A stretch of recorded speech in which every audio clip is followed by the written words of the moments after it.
नमस्कार बंधुरा गौरीर किचेने सबाइके स्वागत। आजकेर এই রেসিপির জন্য আমি একটার অর্ধেক নারকেল এইভাবে কুড়িয়ে নিয়েছি। এবারে নারকেলটাকে একটা মিক্সিং বোলের মধ্যে নিয়ে নিচ্ছি।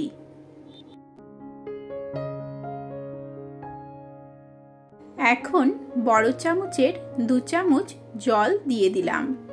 ঢাকনাটা বন্ধ করে মিহি করে একটা পেস্ট বানিয়ে নেব। যাতে বড় কোনো দানা না থাকে, একদম মিহিভাবে তৈরি হয় সেদিকে খেয়াল রাখতে হবে।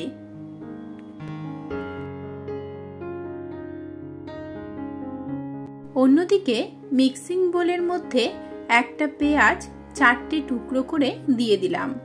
ঢাকনাটা বন্ধ করে ঠিক একইভাবে মিহি করে একটা পেস্ট বানিয়ে নিলাম। এইভাবে পেস্টটা বানিয়ে নিয়ে এবারে সাইডে সরিয়ে রাখছি। এখন কড়াইয়ে 4 চামচের মতো সাদা তেল দিয়ে দিলাম। তেলটা গরম হয়ে এলেই 3টে তেজপাতা, 2 টুকরো দারচিনি, 5টা এলাচ এবং 4টে লবঙ্গ দিয়ে দিলাম। গোটা মশলার ফ্লেভারটা বেরিয়ে আসা অবধি ভেজে নেব। এবারে পেস্ট করে রাখা পেঁয়াজটা দিয়ে দিলাম। পেঁয়াজটাকে ভালোভাবে নেড়েচেড়ে নিয়ে 2-3 মিনিটের জন্য হালকা করে ভেজে নেব। অন্যদিকে আমরা আরেকটা পেস্ট বানিয়ে নেব। তার জন্য মিক্সিং বোলের মধ্যে 9 থেকে 10টা গোটা কাজু, তার সাথে প্রায় 2 চামচের মতো জল এবং বড় চামচের 1 চামচ মিল্ক পাউডার দিয়ে দিচ্ছি। এখানে ঠান্ডা জল দিলেই হবে, গরম জল দেবার কোনো প্রয়োজন নেই। এবারে আমরা ঢাকনাটা বন্ধ করে মিহিভাবে পেস্টটা বানিয়ে নিচ্ছি। তবে এখানে লক্ষ্য রাখতে হবে কাজু বাদামটা যাতে দানা দানা না থাকে, মিহিভাবে পেস্টটা তৈরি হয়। অন্যদিকে কড়াইয়ের পেঁয়াজটা দেখুন ভাজা ভাজা হয়ে এসেছে। এবারে আমরা যে কাজু বাদামের পেস্টটা বানালাম সেই পেস্টটা এর মধ্যে দিয়ে দিচ্ছি। তবে হ্যাঁ, এই সময় কিন্তু গ্যাসের ফ্লেমটা একদম লোতে রাখবেন, না হলে কাজু বাদাম এবং দুধটা দানা দানা বেঁধে যেতে পারে। এইভাবে আমরা কন্টিনিউয়াসলি 1-2 মিনিটের জন্য নেড়ে যেতে থাকবো, তাহলেই কিন্তু কষানো হয়ে যাবে এবং এইভাবে তেলটা ছাড়তে শুরু করে দেবে।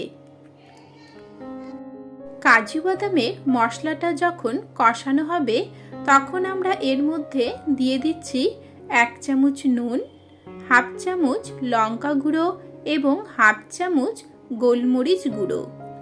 এখন সব কিছুকে নেড়েচেড়ে নিয়ে একটু ভেজে নিতে হবে যাতে কাঁচা গন্ধটা না থাকে। এবারে আমরা এর মধ্যে যে নারকেলের পেস্টটা বানিয়ে রেখেছিলাম সেটা দিয়ে দিলাম। এখন বেশ সুন্দর করে নেড়েচেড়ে নিয়ে মিশিয়ে নিতে হবে এবং গ্যাসের ফ্লেমটা লোতে রেখেই 3-4 মিনিটের জন্য কষতে দেব। অন্যদিকে নিয়ে নিয়েছি 5 পিস কাতলা মাছ। মাছটাকে নুন ও হলুদ দিয়ে মেখে নিচ্ছি। এখানে লঙ্কা গুঁড়ো দেবার কোনো প্রয়োজন নেই। বেশ সুন্দর করে মেখে নিয়ে 5 মিনিটের জন্য ঢেকে রেখে দেব যাতে নুনটা ভালোভাবে ঢুকে যায়। এখন আমরা কড়াইয়ে দিয়ে দিয়েছি তেল।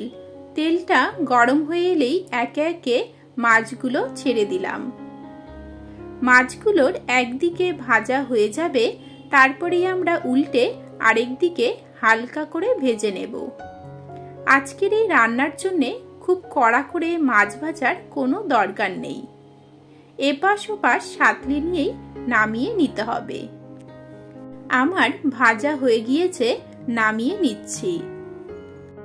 অন্যদিকে নারকেলের গ্রেভিটাও বেশ সুন্দর কষানো হয়ে গিয়েছে। এখন একটু ভালোভাবে মিশিয়ে নেব এবং আমরা এর মধ্যে প্রায় 1 গ্লাসের মতো হালকা গরম জল দিয়ে দিচ্ছি।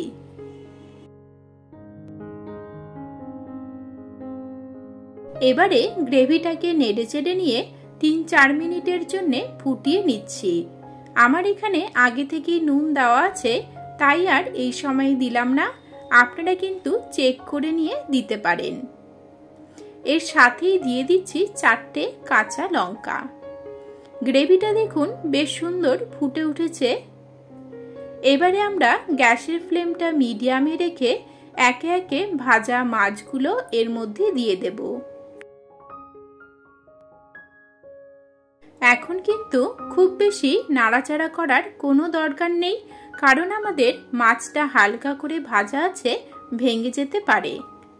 গ্রেভিটা দেখুন বেশ সুন্দর করে ফুটে উঠে গাঢ় হয়ে এসেছে। এখন আমরা এর মধ্যে স্বাদ অনুযায়ী দিয়ে দিচ্ছি সামান্য পরিমাণে চিনি। দিয়ে দেব হাফ টিস্পুনের মতো গরম মশলা গুঁড়ো, তার সাথে 1 টিস্পুনের মতো ঘি। এখন একটু নেড়েচেড়ে নিয়ে মিশিয়ে নেব, তবে খুব বেশি ফোটানোর কোনো দরকার নেই, আমাদের গ্রেভিটা কিন্তু গাঢ় হয়ে এসেছে। গরম মশলা পড়েছে, তাই 2 মিনিট ফুটিয়ে নিয়েই আমাদের সঙ্গে সঙ্গে নামিয়ে নিতে হবে। বাড়িতে যখন কোনো সবজি থাকবে না, তখন একবার এইভাবে মাছটা বানিয়ে নেবেন, তাহলে দেখবেন এক তরকারিতেই কিন্তু খাওয়া হয়ে যায়। 2 মিনিট ফোটানো হয়ে গিয়েছে, একদম কমপ্লিট হয়ে গেল আজকের এই রেসিপি। আমি এবারে গরম গরম ভাতের সাথেই পরিবেশন করব। ভালো লাগলে সাবস্ক্রাইব করে নেবেন, লাইক ও শেয়ার করবেন। নমস্কার।